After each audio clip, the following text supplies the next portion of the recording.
अस्सलामुअलैकुम।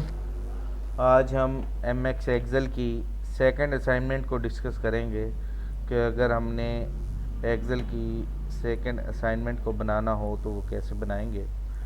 तो सबसे पहले हम अपने टारगेट असाइनमेंट को, जैसा कि लास्ट असाइनमेंट के टॉपिक में भी समझाया था, कि हम अपने कॉलम गिनेंगे 1 2 3 4 5 6 7 8 9 10 11 कॉलम और 12 रोज़, यानी कि ए से लेके के तक और 1 से लेके 12 तक।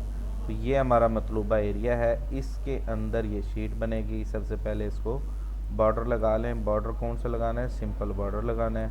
तो सिंपल लाइन सेलेक्ट करके ऑल बॉर्डर कर दें। तो ये जी हमारा एरिया सेलेक्ट हो गया। इस एरिया के अंदर ये पूरी असाइनमेंट बनेगी। अब आ जाते हैं पहली रो पे। रो बाई रो आपने काम करना है, रो बाई रो चेक करना है। अब आ जाते हैं पहली रो। पहली रो सारी मर्ज है, तो ये 1 से लेके ये के तक मर्ज।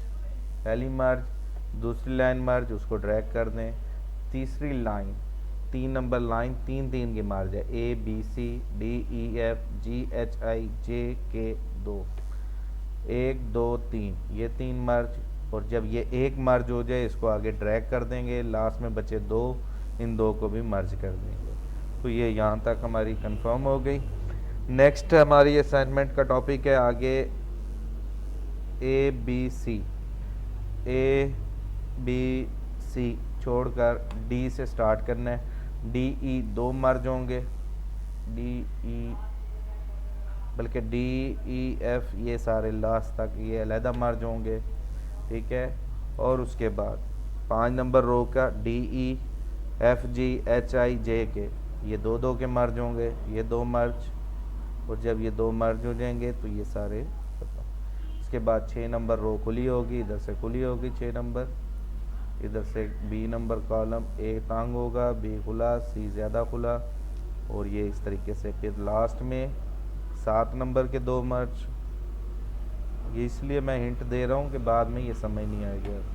अच्छा जी, अब 5 4 5 6 7 ये सारे मर्ज होंगे, 4 5 6 7 ये मर्ज। जब ये मर्ज हो जाएंगे तो इनको आगे तक मर्ज कर देंगे।